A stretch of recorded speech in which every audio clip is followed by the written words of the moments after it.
selamat datang di Kampung Dongeng. Dongeng dariku, pesan kebaikan untukmu. Kembali lagi bersama Stephanie yang akan menemani minggu ceria kalian dengan cerita-cerita yang pastinya bakal seru dan menarik untuk kalian lihat. Nah sahabat, gimana nih sekolahnya? Pasti kalian semua masih pada semangat kan? Stephanie yakin kalau kalian semua bukanlah anak yang malas. Nah, biar makin semangat, Stephanie hari ini mau ngajak kalian untuk mendengarkan cerita dari kakak-kakak Kampung Dongeng Sumatera Selatan. Cerita pada hari ini adalah Gadget Membuat Malas. Yuk sama-sama kita simak ceritanya. Kamu jangan menghalangi aku, Kisha. Kamu yang cemen, gitu saja tidak bisa menghindar. Sudah, fokus saja. Kalian jangan berisik. Teman-teman, main ya. Main? Emangnya anak kecil main game lebih seru tahu? Ih, kan anak seusia kita gak baik loh main game terus, nanti matanya bisa rusak. Iya, belum lagi kata ibuku, itu bikin kita jadi malas belajar loh. Udah deh, kalian berdua jangan ganggu kami. Kami lagi seru nih. Iya, aja Inas dan Aurel. Mungkin kalau mereka masih mau main-mainan anak-anak seperti kalian. Ih, kalian ini.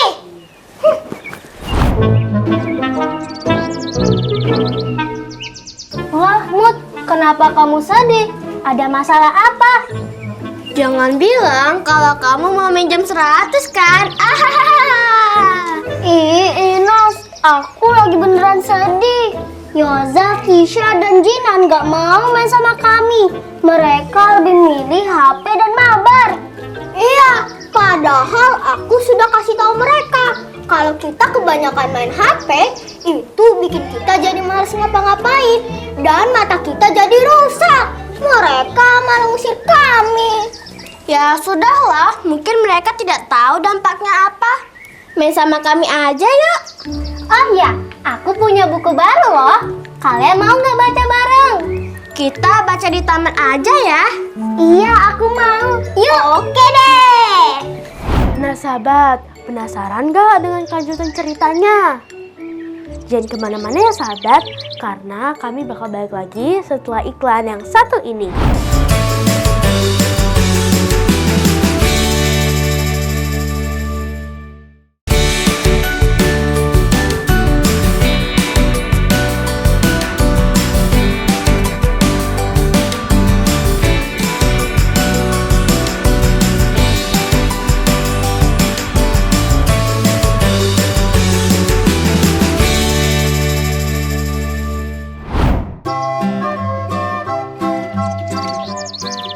Halo sahabat dongeng, kembali lagi di Kampung Dongeng. Dongeng dariku, pesan kebaikan untukmu. Yuk sahabat, kita lanjutin ceritanya. Hari ini masih libur, mabar lagi Hai Yaza, kamu udah belajar belum? Buat ujian pretest besok. Pretest mah gampang, nanti aja. Lagian kan mainnya cuma sebentar. Kalau begitu saya ikutan deh. Kan cuma sebentar. Iya ya, bentaran aja. Habis itu belajar lagi deh. Yang bener ya kalian, habis ini kalian belajar. Jangan bohong loh.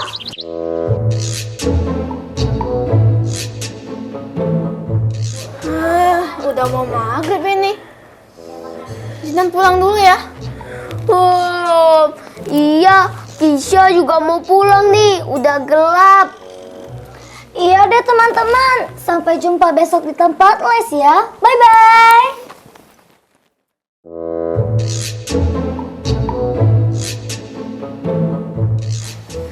Duh, kok susah banget ya ngisinya. Nomor 1 sampai 5 apa jawabannya? Jawab saja pakai logika. Kan kamu kemarin bilang gampang. Hei, susah banget ini. Jawaban nomor 1 sampai 5 apa? Yoza, Kisha, Jinan, Miss perhatikan dalam beberapa sesi pretest, kalian selalu mendapatkan hasil yang tidak memuaskan. Apakah kalian ada kendala dalam menerima pelajaran yang diberikan oleh Miss? Maaf, Miss. Kami bertiga tidak belajar karena kelamaan main game sehingga tidak sempat untuk belajar. Iya, maaf Miss, kami juga bermalas-malasan. Iya, Miss. Kami berjanji tidak akan mengulanginya. Baik, kali ini Miss maafkan. Tapi kalian harus tahu mana yang menjadi kewajiban. Mabar atau bermain gadget boleh saja, asal bisa membagi waktu. Tapi jangan bermalas-malasan juga, karena itu akan merugikan kalian sendiri seperti hari ini. Baik Miss, kami tidak akan mengulanginya lagi. Nah, Miss punya cerita untuk kalian tentang seekor monyet yang malas. Mau dengerin nggak? Mau dong Miss. Silakan Kak Haura.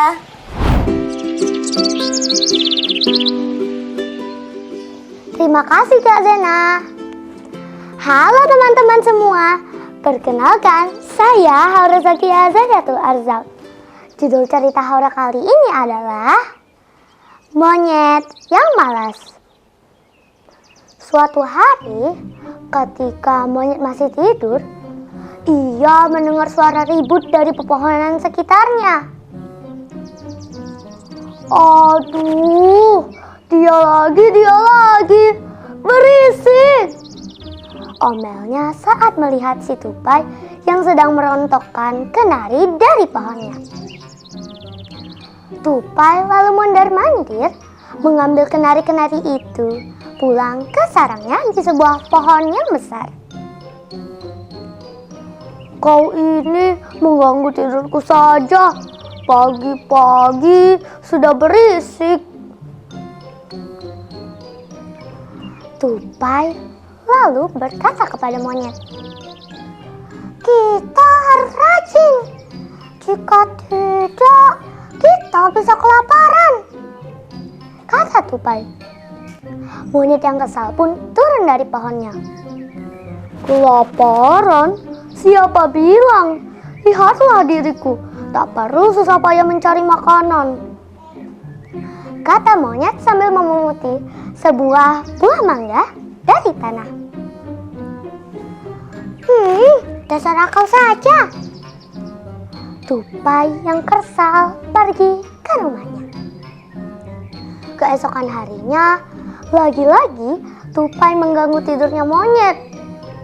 Aduh, kau ini kenapa sih berisik terus? Kata monyet. Bukankah kemarin kau sudah mengambil kenari? Mengapa hari ini kau mengambil lagi? Maaf monyet, tapi aku harus punya persediaan makanan. Monyet pun merasa kesal dan Tupai pun pergi. Tupai pergi karena monyet terus mengomeli dia. Hari demi hari berganti. Musim kemarau telah tiba. Pohon-pohon gersang, daun-daun kering, sungai surut, dan tiada lagi buah yang jatuh ke tanah. Monyet merasa kelaparan. Ia kebingungan. Ia pun duduk di atas pohon. Saat itulah monyet melihat Tupai yang sedang asyik makan buah kenari di rumahnya. Monyet berkata pada dalam hatinya, ternyata Tupai benar. Aku terlalu malas sehingga tidak punya persediaan makanan seperti dirinya. Sepertinya monyet ingin meminta makanan, tetapi ia malu karena ia teringat pernah memarahi Tupai. Tupai pun melihat monyet dan merasa kasihan. Tupai lalu mengajak monyet untuk makan kenari bersama-sama. Sejak saat itulah monyet berjanji pada dirinya sendiri tidak akan bermalas-malasan lagi. Selesai deh ceritanya. Pesan dari cerita ini adalah jangan bermalas-malasan ya teman-teman. Karena kalau kita bermalas-malasan, kita akan menjadi orang yang merugi. Sampai di sini dulu ya cerita Kak Haura. Dadah!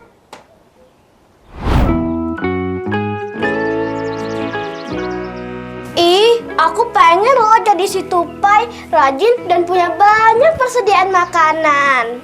Bukan hanya makanan saja, maksudnya kalau kita mempersiapkan segala sesuatunya, pasti hidup kita akan senang.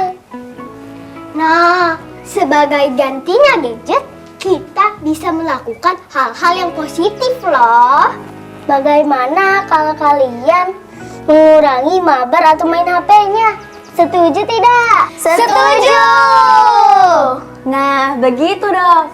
Ayo teman-teman, bijaklah dalam menggunakan gadget. Dan jangan bermalas-malasan ya. Sekian dari kami. Dongeng dariku, pesan kebaikan untukmu. Dadah!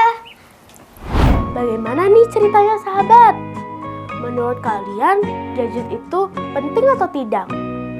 Gadget itu penting jika kita menggunakannya dengan bijak dan dapat membagi waktu antara belajar dan beribadah. Saya Stefani pamit undur diri. Sampai jumpa minggu depan dengan cerita-cerita yang seru dan menarik lainnya. Sampai jumpa sahabat. Dadah!